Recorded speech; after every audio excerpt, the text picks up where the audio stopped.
Hey guys, welcome back to another episode of Monday Night Raw for TEW, the reality era of WWE. Let's just jump right into Raw. We're 2 weeks away from Extreme Rules. Some matches still need to be made, so let's see what happens. Alright, we have the dark match here, and a pretty abysmal one at that. We have Astrodula beating Rebby Sky with the Bucky Bulldog in 5:55. Pretty much she just dominated the whole match for 5 minutes in the dark match. Nothing really to write home about there. And next up, we have a backstage segment to open up Raw. We have Vince, Stone Cold, and Triple H, all of them watching a replay of the ending of SmackDown. If you didn't watch SmackDown, Dolph Ziggler won the World Heavyweight title in a WrestleMania rematch after John Cena distracted Christian, and then he beat the two of them down. So they watch John Cena's return, and the beating is replayed over and over and over again, and eventually Vince throws a remote at the television, nearly breaking it, and he says, "Damn it, I fired him. How the hell is he even on SmackDown? How did he get a contract? Do you two even know how much money he cost me with that stunt he pulled at Mania?" Stone Cold stands up from his chair to respond. "Vince, as much as I've hated you in the past, you know I wouldn't send Cena over to SmackDown. Hell, for what he did to Rock, I want to stop a mud hole in the bastard myself." And Triple H also now stands up, so all three men are now standing, but Triple H has a more calming expression, trying to get everyone to remain calm. "Look, this is Sean and my problem. You two don't need to worry about it.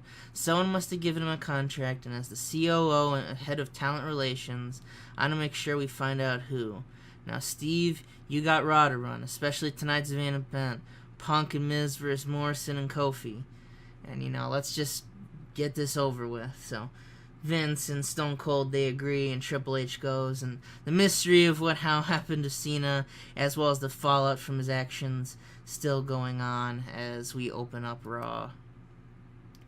And we have a decent little match between Chris Hero and Alex Riley, with Chris Hero picking up the wing with a hangman's clutch face buster. Chris Hero doing pretty alright for himself, trying to get him over, and Alex Riley doing alright. 75 B-, what can you expect? And we cut to Bray Wyatt being backstage with his family. Evan Bourne was not supposed to be on screen. That kind of sucks, so just ignore. Evan Bourne is not on screen. This is like the generic Misty closet promos. Bray Wyatt's backstage. Both Rowan and Harper have sheet masks on. I never understood why they both didn't have sheet masks. I know Eric always had it, but Harper never did. I don't know, I just kind of like the symmetry of it. Bray holds the United States title in one hand and a shepherd's cross and not cross. You know the thing that you hook a sheep with? Yeah, he's got that, like Bo Peep had in Toy Story, except it's more scarier. Bray Wyatt says, "It always amuses me, the reaction you people give. You take someone like me, give them this belt, and you, the mindless sheep, will scream and groan like lambs soon to slaughter.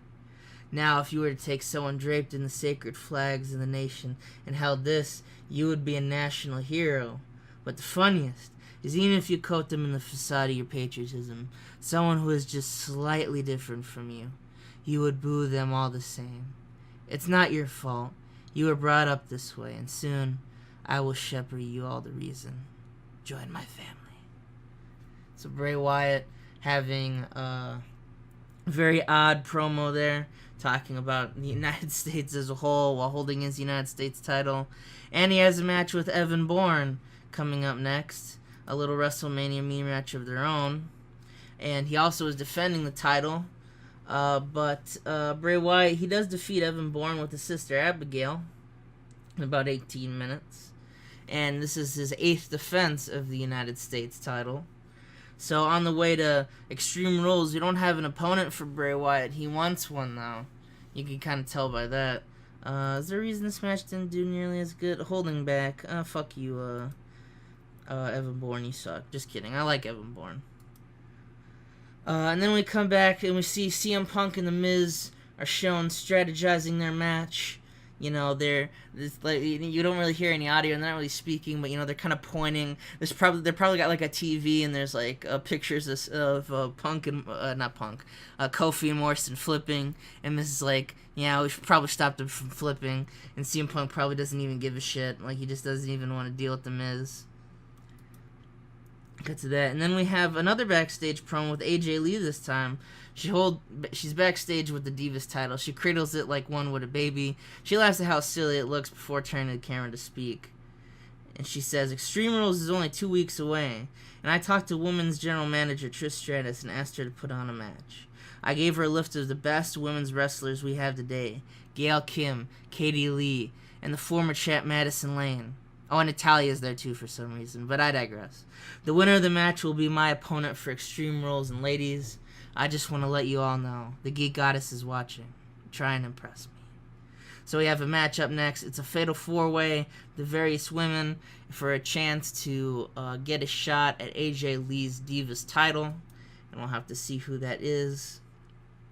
In an 82B match, Natalya defeats Madison Lane, Katie Lee, and Gail Kim in a fatal 4-way when Natalya defeated Katie Lee with a German suplex. Madison Lane really carried the match. Natalya did pretty good too. Everybody did pretty good, considering all things regardless. Gail Kim probably doing the worst. I think that's just because she's over. She's got pretty good stats in the mod, if I remember correctly. But yeah, no, it's going to be Natalya versus AJ Lee. A revamped Natalya, seemingly going for broke, trying to kill anything that moves, sort of, is going to have is going to take a shot at the Divas title. Also during the match, forgot to mention, Beth Phoenix, Natalya's partner in the Divas of Doom, ran in and attacked Madison Lane, preventing her from getting the win. So, there you go.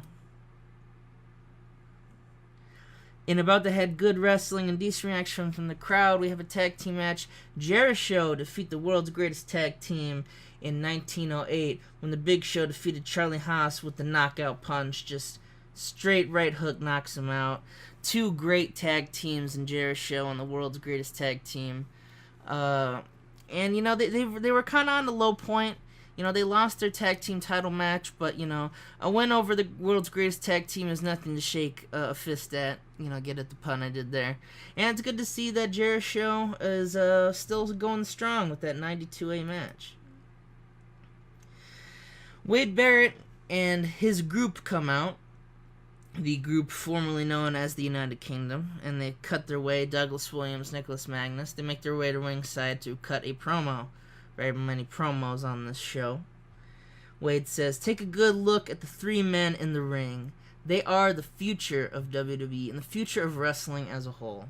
England's finest will do whatever it takes to make sure that values, prestige, and justice will, and he's cut off as Sierra Hotel, Indio, Echo, Lima, Delta, the Shield. Shield, one of the draft picks from SmackDown to Raw, Raw's newest signings. They enter through the crowd, and Dean Ambrose mainly has a microphone with Seth and Roman, the kind of muscle of Dean sitting in the back while Dean talks. And Dean says, Wade, you and your little tea party could come out here all day long, talk all day long, but you damn better keep your mouth shut when it comes to the subject of justice. The Shield doesn't discriminate. And after dominating SmackDown, we've come over to Raw, and if you guys were smart, you'd stay out of our way, if you catch my drift. And then Dean drops the mic, and the Shield leave, but while they leave, they just stare daggers into England's finest, who stare daggers right back into them. The two biggest groups of Raw now, formerly SmackDown with the Shield, they've met each other for the first time, and that is not exactly the start we would want to have. I don't think that's exactly a good thing for the WWE. And it's main event time. The Miz walks down for his match, and Randy Orton just immediately RKO's him, just fucks his shit, and Miz is out cold, it looks like. So the Miz just kind of sits there down, and Randy Orton's like, yay, I did it. And for a brief moment, You know, I imagine Kofi and Morrison were already in the ring, and they're like, what? And eventually, General Manager Stone Cold comes on the Titantron. He says, you know what, Randy, you want to do dumb shit like that? Here's what's going to happen. We're going to have to call this match off since The Miz can't compete. But since you want to start trouble, you are going to have a one-on-one match with CM Punk, the #1 contender, and that match is next. So Randy Orton got him a shot at the #1 contender, and, you know, definitely a win over the #1 contender would be a good thing in his standing in the title race. Alright, guys, sorry for the weird cut there. A phone went off. In an unbelievable match, CM Punk, he beats Randy Orton, but not without interference from The Miz. The Miz was playing possum. He hits Randy as the ref goes down with a skull-crushing finale. CM Punk hits the go to sleep. Kofi Kingston was also there, kind of distracting Punk. Maybe they did the thing where his music plays, but Punk was able to finish off Orton, and he looks Kofi Kingston in the eye, and as we end, we have a massive brawl. John Morrison, who was also standing back, not doing anything because he sucks, just kidding, he probably runs up and tries to hit Punk. Punk hits him. Miz and Morrison start going at it. Orton's RKOing everything that moves. Kofi's hitting Trouble in Paradise on everything that moves. And we end with a massive 5-way brawl to end the show of Monday Night Raw. There's chaos. What's going on? And like I said, that's how we end the show 2 weeks away from Extreme Rules. We got a 97 A-star event for Raw. Pretty happy with it. Yeah, we've gotten some interesting developments, you know. The Shield and England's finest are starting to be weird. Bray Wyatt continuing to talk some smack. You know, the fallout, John Cena's actions spilling over to Raw, and a massive 5-way brawl between the various main eventers of the show to end it out. It's chaos. And overall, really good show. I'm really enjoying the booking so far. And I'm very glad I've been looking at the various comments left. Remember to leave comments for suggestions. Remember to like, comment, subscribe, all that good YouTube crap that you got to say at the end of the video. And I'll see you guys for the next episode of SmackDown.